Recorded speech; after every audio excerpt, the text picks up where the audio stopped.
Hi friends and followers, ఎలా ఉన్నారు? మనమంతా సంతోషంగా ఆరోగ్యంగా ఉండాలని, ఆ శంకు చక్రధరుని చల్లని చూపులు మన అందరిపైన ఉండాలని, మనం చేసే ప్రతి పనిలోనూ ఆ సాయినాథుడి కరుణా కటాక్షాలు, దివ్యానుగ్రహం మనకు ఎల్లప్పుడూ తోడుగా ఉండాలని మీ అందరి తరపున నేను కూడా బాబా గారిని కోరుకుంటున్నాను. ఫ్రెండ్స్, మన ఛానల్ ఎవరైనా ఫస్ట్ టైం చూస్తుంటే సబ్స్క్రైబ్ చేసుకొని ఒక లైక్ ఇవ్వండి. దానివలన మన సాయినాథుని వీడియోస్ సమస్యల్లో ఉన్న మరికొంతమంది సాయి బంధువులకు చేరతాయి. బాబాగారు మనతో చెప్పే ఆ దివ్య వాక్కులను వినటం వలన బాబాగారి దివ్య అనుగ్రహంతో పాటు మనసుకు సంతోషము, మనం కోరుకున్నవి నెరవేరతాయి అనే ఆనందంతో పాటు బాబాగారు మన కష్టకాలంలో మనతో పాటే ఉన్నారు అనే నమ్మకం కూడా కలుగుతుంది. ఈరోజు బాబాగారు ఒక మంచి సందేశాన్ని మనకు అనుగ్రహిస్తున్నారు. బాబాగారు మనకు చెప్తున్నారు, తల్లి, నువ్వు అడుగుతున్న ఒక మంచి కోరికను నేను నెరవేర్చబోతున్నాను. నువ్వు నమ్మకంతో ఉండు. ఎలాంటి కఠినమైన పరీక్షలనైనా నువ్వు ఎదుర్కొనేలా నా శక్తి ఎప్పుడు నీకు తోడుగా నీతోనే ఉంటుంది. నీ ప్రయత్నం తప్పక ఫలిస్తుంది. అలాగే నువ్వు కోరుకుంటున్నది పొందడం కోసం చాలా కఠినమైన పరీక్షలను ఎదుర్కోవలసి ఉంటుంది.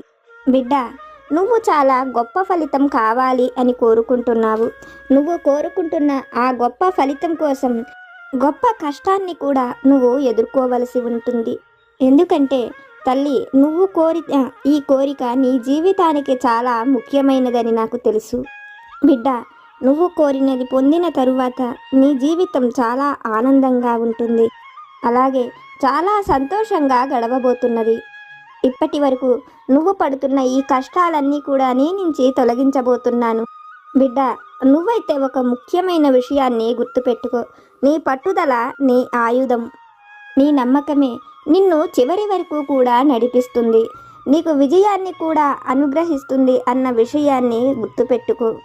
శ్రద్ధ, సబూరిని కలిగి ఉన్నవారు ఏది కోరుకుంటారో అది తప్పకుండా పొందుతారు అని బాబాగారు చాలా మంచి సందేశాన్ని మనకు అనుగ్రహించారు. మన జీవితంలో మనకు ఏదైనా కావాలి అని కోరుకున్నప్పుడు దానిని పొందడం కోసం అడుగడుగున బాబాగారు మనతోనే ఉండి మనం కోరుకున్నది పొందేలా మనల్ని అనుగ్రహిస్తారు. బాబాగారు మనకు తోడుగా మనతో ఉన్నప్పుడు మనకు చాలా ధైర్యం కలుగుతుంది. మనం బాబాగారిపైన నమ్మకంతో ఏదైనా చేసి పట్టుదలతో మనం కోరుకున్నది తప్పకుండా పొందుతాము అని బాబాగారు ఒక చక్కటి సందేశాన్ని మనకు అనుగ్రహించారు. మన సాయి తండ్రి మనతో చెప్తున్న ఈ మాటలలోని అద్భుతమైన సత్యాన్ని ఒక చక్కని కథ రూపంలో ఆ తండ్రి దివ్య వాక్కుల ద్వారానే విని తెలుసుకుందాం. వీడియో నచ్చితే ఒక లైక్ చేయటం మాత్రం మర్చిపోకండి. పూర్వం నందపురం అనే ఒక చిన్న గ్రామం ఉండేది. ఆ గ్రామంలో సూరయ్య, సుశీల అనే ఒక రైతు దంపతులు ఉండేవాళ్ళు. సూరయ్య, సుశీలకు వివాహం జరిగి చాలా రోజులు అయినప్పటికీ వాళ్లకు సంతానం కలగలేదు. దాంతో సుశీల చాలా రోజులు బాధపడుతుంది. కొన్నేళ్లకు సుశీలకు ఒక చక్కటి మగపిల్లవాడు పుడతాడు. లేక సంతానం కలగడంతో సూరయ్య, సుశీల ఆ మగపిల్లవాడిని ఎంతో ముద్దుగా పెంచి పెద్ద చేస్తారు. అతనికి సీనయ్య అని పేరు పెడతారు. సీనయ్యను ఎంతో అల్లారు ముద్దుగా పెంచి పెద్ద చేస్తూ ఉంటారు. ఏ ఒక్క చిన్న పని చేసినా కూడా సీనయ్య కందిపోతాడేమో, సీనయ్య అలసటకు గురి అవుతాడేమో అన్నట్లు ఎంతో గారాబంగా పెంచుతూ ఉంటారు.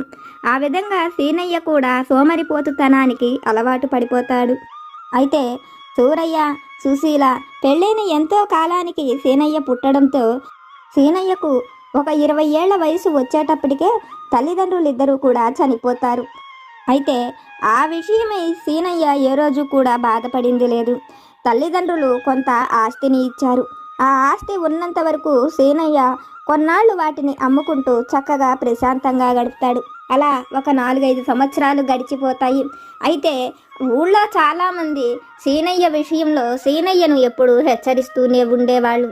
ఉన్నదంతా అమ్ముకొని తినటం వలన ఉపయోగం ఏమీ లేదని, కష్టపడి పని చేసుకుంటేనే ఆ లక్ష్మి మన దగ్గర నిలబడుతుందని, దానివల్ల మనం సంతోషంగా ఉండవచ్చని, ఇలా ఉంటే సీనయ్యకు ఎవరు పిల్లను కూడా ఇచ్చి వివాహం చెయ్యరని ఎంతోమంది చెప్తారు. అయితే వాళ్ళు చెప్పే మాటలకు సీనయ్యకు చాలా కోపము, బాధ కలుగుతుంది. కొన్నాళ్లకు ఆ ఊరిని విడిచి వెళ్ళిపోవాలని నిర్ణయించుకుంటాడు.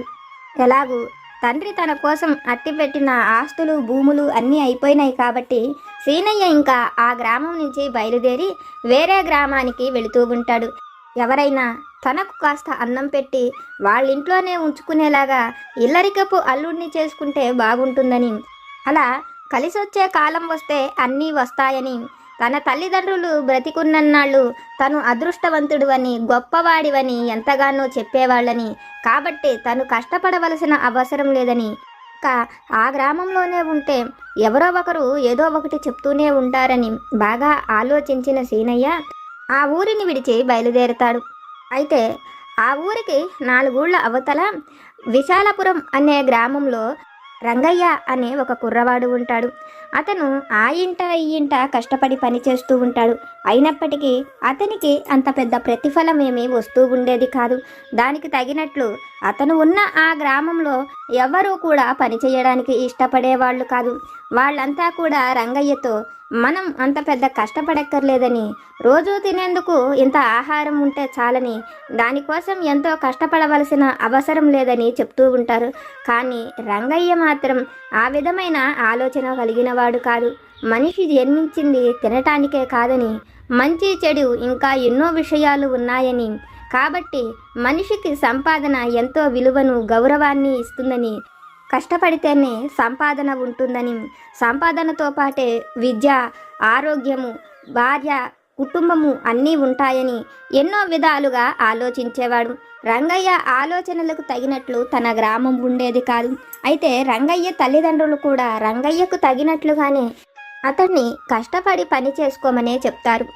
అందుకు రంగడు కష్టపడే అంత ధనాన్ని కానీ భూమిని కానీ ఇచ్చే అంత స్థాయిలో తల్లిదండ్రులు ఉండరు. అందుకని రంగయ్య కష్టపడి పని చేసుకోవాలని ఆలోచించి ఆ గ్రామాన్ని విడిచి చాలా దూరం ప్రయాణం చేస్తారు. ఈ ప్రయాణంలో విశాలపురానికి దూరంగా ఉన్న గ్రామం దగ్గర రంగయ్య సీనయ్య కూడా ఒక సత్రంలో ఒకరికి ఒకరు ఎదురుపడతారు. వాళ్ళు ఎందుకోసం తమ గ్రామాలను విడిచి ఎంతో దూరం ప్రయాణం చేస్తున్నారో ఆ విషయాలను ఒకరితో ఒకరు చెప్పుకుంటూ ఉంటారు. రంగయ్య సీనయ్య మాటలను విని ఆశ్చర్యపోతాడు. కష్టపడి పని చెయ్యని వారికి ఎవరు పిల్లనిచ్చి వివాహం చెయ్యరని, అలాగే మనం ఎంత అదృష్టవంతులమైనా మనం కోరుకున్న గొప్ప స్థాయిని పొందాలంటే కష్టపడవలసిందేనని రంగయ్య సీనయ్యతో చెప్తాడు. ఆ మాటలను సీనయ్య కొంచెం కూడా పట్టించుకోడు. ఇలా ఉండగా సీనయ్య రంగయ్య మాటలను అక్కడ ఉంటున్న ఒక సాధువు వింటాడు. రంగయ్య సీనయ్యల మాటలు విన్న ఆ సాధువు వాళ్లతో, ఈ గ్రామాలకు చాలా దూరంలో ఒక అడవి ఉంది. ఆ అడవి చివరన ఒక కోనేరు ఉంది.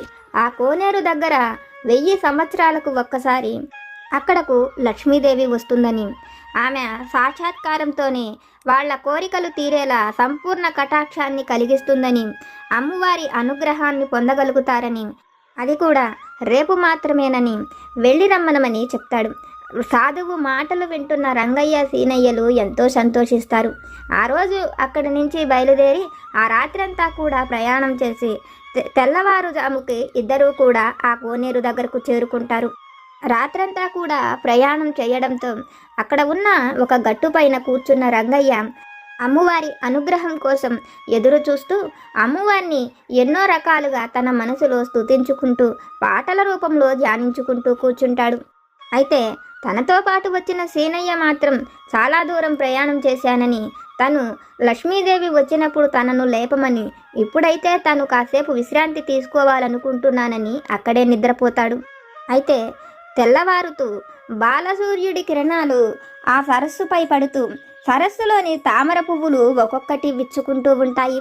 ఆ పూలలో నుంచి వస్తున్న సువాసన, కోనేరు పైన పడుతున్న సూర్యుడి కిరణాలు తగిలి విచ్చుకుంటున్న పువ్వులు, వాటి మీద ఉన్న తుమ్మెదల అందము, ఇదంతా చూస్తున్న రంగయ్య ఎంతో సంతోషిస్తూ ఉంటాడు.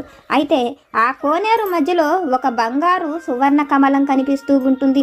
కిరణాలు తగిలే కొద్దీ ఆ బంగారు కాంతుల వెలుతురు మొత్తము కూడా వెదజల్లుతూ మిగిలిన అన్ని తామర పూల పైన పడుతూ ఉంటుంది.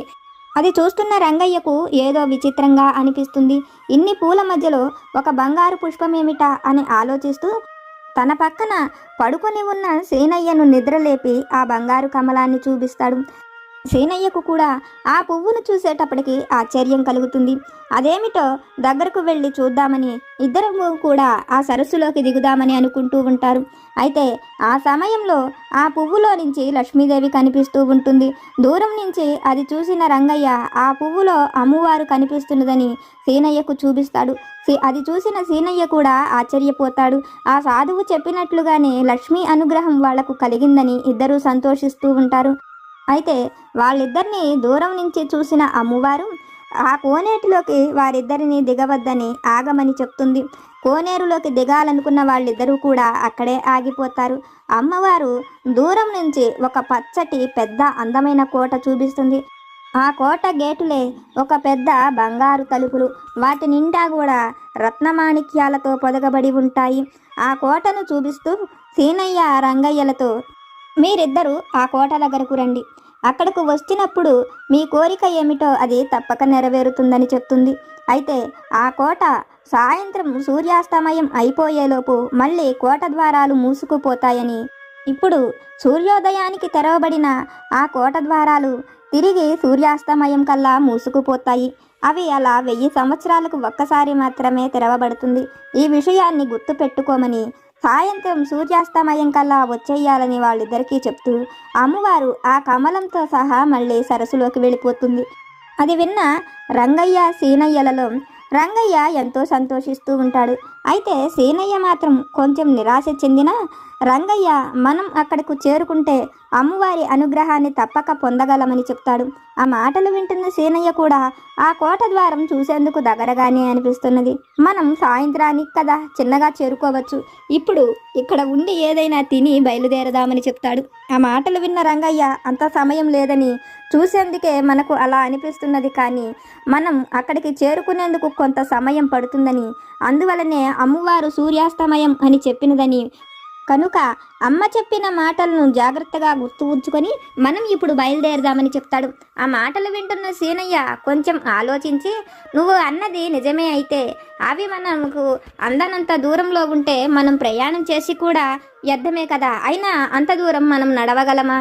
మనకు ఏదైనా ప్రయాణం చేసేందుకు ఒక జంతువు దొరికితే బాగుండని, నేను దానికోసం ఏదో ఒక ఆలోచన చేస్తానని, అంత దూరం నేను నడవలేనని నువ్వే నడిచి వెళ్ళమని రంగయ్యతో చెప్తాడు.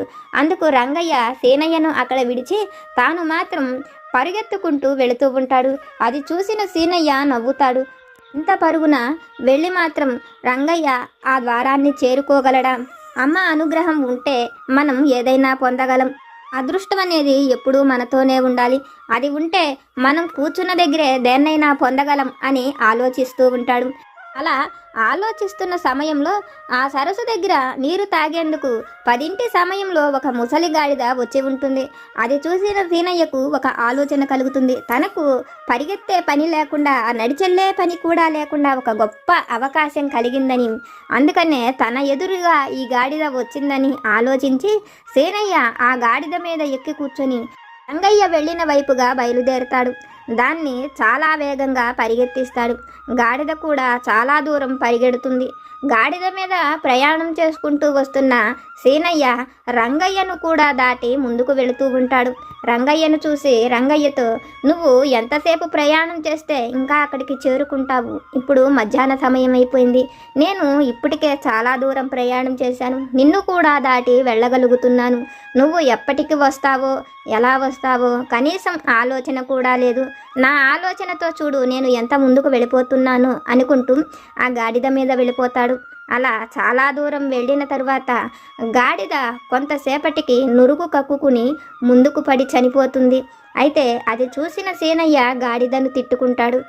ఈ వెధవ గాడిద ఎలాగూ చచ్చింది, ఆ చచ్చేదేదో ఆ ద్వారం ముందు వరకు నన్ను తీసుకువెళ్ళి వదిలేసి అక్కడ పడి చచ్చి ఉన్నా బాగుండేదని తిట్టుకుంటాడు. అయితే అక్కడ నుంచి ఇంకా కొంచెం దూరం ప్రయాణం చేస్తేనే ద్వారం అందుకునేలాగా ద్వారం దగ్గరగానే కనపడుతూ ఉంటుంది.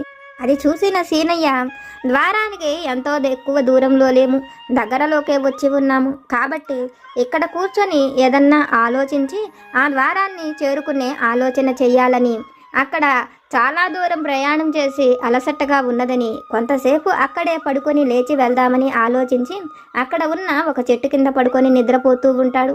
అయితే చాలాసేపటి నుంచి పరిగెత్తుకుంటూ వస్తున్న రంగయ్య చెట్టు కింద ఆగి నిద్రపోతున్న సీనయ్యను చూసి లేపి జరిగిన విషయాన్ని తెలుసుకొని, మనకు ఎక్కువ సమయం లేదు, సూర్యాస్తమయానికి ఇంకొక గంట సమయమే ఉంది, మనం ఇక్కడ నుంచి తొందరగా ప్రయాణం చేస్తేనే అక్కడికి చేరుకోగలము, నువ్వు కూడా నా వెంట రమ్మనమని చెప్తాడు. అయితే సీనయ్య మాత్రం, అందుకు నేను ఒక చక్కటి ఆలోచన చేసుకున్నాను, అదిగో మన ముందు వెళుతున్న ఆ తాబేలు మీద ఎక్కి నేను వస్తాను, నువ్వైతే ప్రశాంతంగా ఇప్పటి వరకు ఎలా పరిగెత్తుకుంటూ వెళ్తున్నావో అలాగే వెళ్ళమని రంగయ్యను ఎగతాళి చేస్తుంటాడు. అయితే రంగయ్య మాత్రం ఎక్కువ సమయం లేదని, తాబేలు మీద వస్తే తను అనుకున్నట్లుగా చేరుకోలేడని, నువ్వు నాతో పాటే రమ్మనమని ఎంతో బ్రతిమిలాడతాడు. ఎంత చెప్పినా సీనయ్య వినడు. సీనయ్య వినడని రంగయ్యకు అర్థమవ్వడంతో ఇంకా రంగయ్య అక్కడ నుంచి ఎంతో వేగంగా పరిగెత్తుకుంటూ బయలుదేరి వెళ్తాడు. సీనయ్య మాత్రం తన ఎదురుగా ఉన్న తాబేలుని ఎక్కి కూర్చొని దాన్ని తీసుకువెళ్ళమని చెప్తూ ఉంటాడు. అలా ఆ తాబేలు మీద ప్రయాణం చేసి చాలా దూరం చేరుకుంటాడు. రంగయ్య కూడా తన శక్తిశాయల కొద్దీ పరిగెత్తి ద్వారం దగ్గరకు చేరుకుంటూ ఉంటాడు. ఆ సమయంలోనే సూర్యకిరణాలు కొండల మధ్య నుంచి దిగి వెళ్ళిపోతూ కనపడుతూ ఉంటాయి. రంగయ్య ఆ ద్వారాన్ని చేరుకుంటానో లేదో అన్న భయంతో పరిగెడుతూ ఉంటాడు. తనకు కొంచెం దూరంలో ఉన్న సీనయ్యను కూడా లేచి ఆ తాబేలును విడిచి పరిగెత్తుకుంటూ రమ్మనమని, సూర్యకిరణాలు కిందకు వెళ్ళిపోతున్నాయని, ద్వారాలు రెండు మూసుకుపోబోతున్నాయి రమ్మనమని రంగయ్య పెద్దగా చెప్తూ అటువైపుకి పరిగెడుతూ ఉంటాడు. అప్పటికే ద్వారాలు దగ్గరకు వెళ్ళిపోతూ ఉంటాయి. అది చూసిన రంగయ్యకు బాధ కలుగుతూ ఉంటుంది. తాను అంత దూరం కష్టపడి పరిగెత్తుకుంటూ అమ్మ అనుగ్రహం కోసం వచ్చానని, అయితే అమ్మ తనను అనుగ్రహించకుండానే ద్వారాలు మూసుకుపోబోతున్నాయని, అమ్మ కటాక్షాన్ని కూడా తను పొందలేకపోయానని, అమ్మను చూడలేకపోతున్నానని రంగయ్య బాధపడుతూ, అయినప్పటికీ తను ఎలాగైనా ఆ ద్వారాన్ని చేరుకోవాలన్న ఉద్దేశంతో పరిగెత్తుకుంటూ వస్తుంటాడు. అలా ద్వారం దగ్గర వరకు పరిగెత్తుకుంటూ వస్తున్న రంగయ్యకు ద్వారం లోపల నుంచి ఒక సువర్ణపు చెయ్యి బయటకు వచ్చి కనపడుతుంది. మేలిమి బంగారు కలరులో మెరిసిపోతున్న ఆ చేతిని చూస్తూనే రంగయ్య ఆశ్చర్యపోతాడు. తన చేతిని ఆ చేతికిలో పెడతాడు. వెంటనే ఆ క్షణమే రంగయ్య ఆ ద్వారం లోపలికి వెళ్ళిపోతాడు. అది చూసిన సీనయ్యకు ఆశ్చర్యం కలుగుతుంది. ఆ క్షణమే తాబేలును దిగి తను పరిగెత్తుకుంటూ వస్తుంటాడు. అయితే సీనయ్య ఆ ద్వారం వద్దకు చేరుకునేటప్పటికే ద్వారం పూర్తిగా మూసుకుపోతుంది. అది చూసిన సీనయ్య రంగడు తనను ఎన్నోసార్లు పిలిచాడని, చివరాఖరకు ద్వారం దగ్గరకు వచ్చిన తరువాత కూడా తనను లేచి పరిగెత్తుకు రమ్మనమన్నాడని, అయినప్పటికీ తనే పట్టించుకోలేదని, ఇప్పుడు ద్వారం పూర్తిగా మూసుకుపోయిందని బాధపడుతూ ఆ ద్వారాన్ని తెరవమని ద్వారంపై చేతులతో గుద్దుతూ ఉంటాడు. అయితే ద్వారం మాత్రం తెరుచుకోదు. ఒక్క క్షణంలోనే సీనయ్య ఆ ద్వారం దగ్గర నుంచి మాయమై తను ఏ సత్రం దగ్గర అయితే సాధువును కలిశాడో ఆ సత్రం దగ్గరికి వచ్చి ఆగిపోతాడు. అది చూసిన సీనయ్య ఆశ్చర్యపోతాడు. తన ముందు ఉన్న ద్వారం ఏమైపోయింది, తను ఆ సత్రాన్ని ఎలా చేరుకోగలిగాను అని ఆలోచిస్తున్న సమయంలో తన ఎదురుగా తనకు మొదట చెప్పిన సాధువు అక్కడే కనపడుతూ ఉంటాడు. ఆ సాధువును చూసిన సీనయ్య, నువ్వు చెప్పిన ఏ మాట కూడా జరగలేదు. అమ్మవారి అనుగ్రహం పొందిన వాళ్ళు, అమ్మను చూసిన వారు ఏది కోరుకుంటారో అది పొందుతారని నువ్వు చెప్పావు. అమ్మవారి అనుగ్రహాన్ని పొందాను, అమ్మను కూడా చూశాను.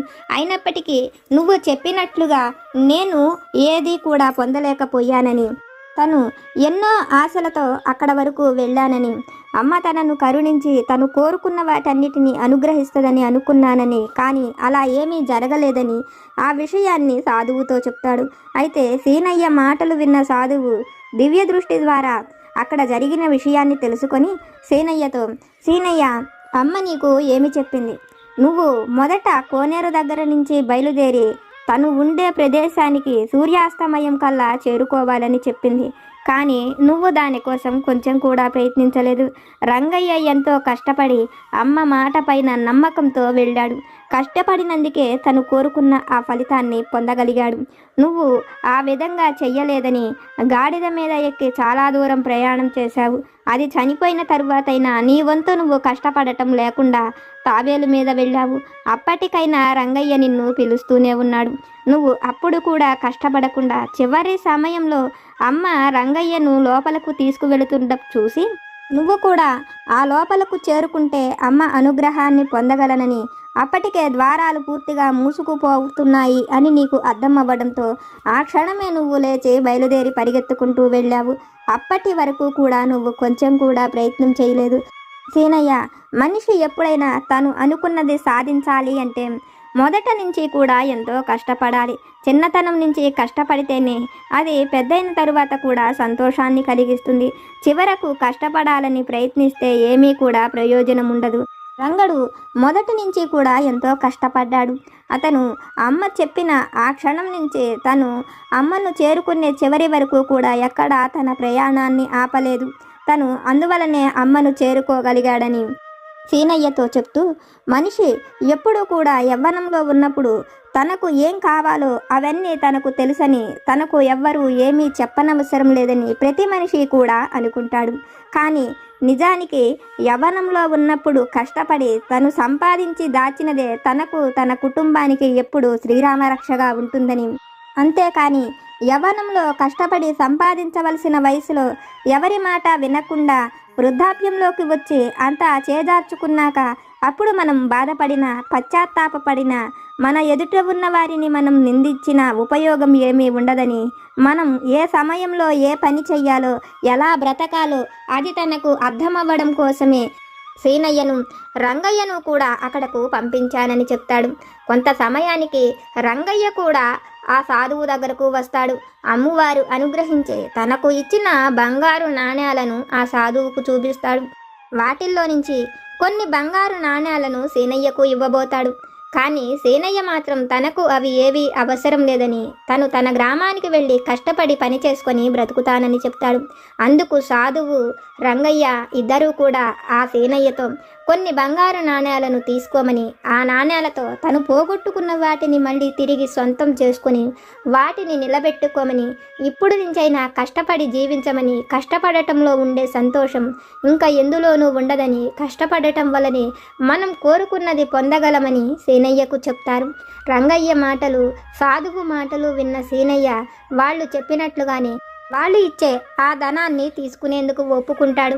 రంగయ్య కొంచెం ధనాన్ని సీనయ్యకు ఇచ్చి తన గ్రామానికి వెళ్ళిపోతాడు.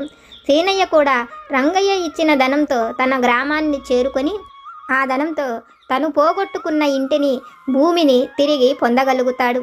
ఇదంతా చూస్తున్న సీనయ్యకు మొదట సాధువు చెప్పిన మాటలు నిజమని అనిపించాయని, అమ్మ అనుగ్రహం ఉంటే మనం అనుకున్నది పొందగలుగుతామని, మనం కష్టపడితే దేన్ని అయినా కూడా పొందవచ్చని, ఆ కష్టం మనకు సంతోషాన్ని, ఆనందాన్ని ఇస్తుందని, ఆ రోజు సాధువు చెప్పినట్లుగా అమ్మను చూసిన వాళ్ళు అమ్మ అనుగ్రహాన్ని పొందుతారని, సాధువు చెప్పిన ప్రతి మాట నిజమేనని, రంగయ్య రూపంలో రంగయ్య మనసులో అమ్మ ఉండి తనను ఆ విధంగా కరుణించిందని, అమ్మే తనను కష్టపడి జీవితమంతా సంతోషంగా ఎలా బ్రతకాలో తనకు అర్థమయ్యేట్లు చెప్పిందని సీనయ్యకు అర్థమవుతుంది.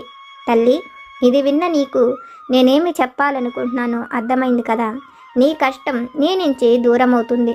నువ్వు దేనికోసమైతే ఇంతలా బాధపడుతున్నావో, కష్టపడుతున్నావో అది నువ్వు పొందేలా నేను నీకు తప్పక సహాయం చేస్తాను అని ఈరోజైతే బాబాగారు ఒక మంచి సందేశాన్ని మనకు అనుగ్రహిస్తున్నారు. ఫ్రెండ్స్, బాబాగారు మనతో చెప్పిన ఈ విషయాలను విన్నారు కదా. మనం బాబాగారి పైన పూర్తి నమ్మకంతో, విశ్వాసంతో మనం ఏది కోరుకుంటున్నామో అది మనం కోరుకునే ఉద్యోగమైన, చక్కటి సంతానమైన, మనం ఇష్టపడిన వ్యక్తితో వివాహమైన, మనం కోరుకున్నది ఏదైనా అది తప్పకుండా పొందుతామని, మనకు మన వారికి మధ్య ఉన్న సమస్యలు, గొడవలు అన్నీ తీరిపోయి మనం సంతోషంగా ఉండేందుకు మనం ఏ విధమైన ప్రయత్నం చేస్తున్నామో మన ప్రయత్నం తప్పకుండా ఫలిస్తుందని, మనం కోరుకున్న వాటిని తప్పకుండా పొందుతామని, అవి మన వరకు వచ్చి చేరేలా బాబాగారే స్వయంగా మనకు వాటిని అనుగ్రహిస్తాను అని ఈరోజైతే బాబాగారు ఒక చక్కటి సందేశాన్ని మనకు తెలియజేస్తున్నారు. ఫ్రెండ్స్, బాబా గారు మనల్ని అనుగ్రహించి ఆశీర్వదించి మనతో చెప్పిన ఈ విషయాలను విన్నారు కదా. బాబా గారి వాక్కుల ద్వారా మనం తెలుసుకున్న ఈ విషయాలు కనుక మీకు నచ్చితే లైక్ చేయండి, షేర్ చేయండి. మీకేమైనా సమస్యలు కనుక ఉంటే వాటిని నాకు కామెంట్ సెక్షన్లో పెట్టండి. నేను పూజ చేసుకునేటప్పుడు మనందరి సమస్యలు తీరాలని, మనందరి కోరికలు నెరవేరాలని మీ అందరి తరపున నేను కూడా బాబా గారిని కోరుకుంటాను.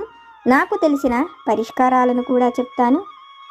జై సమర్థ సద్గురు సాయినాథ్ మహారాజ్ కి జై.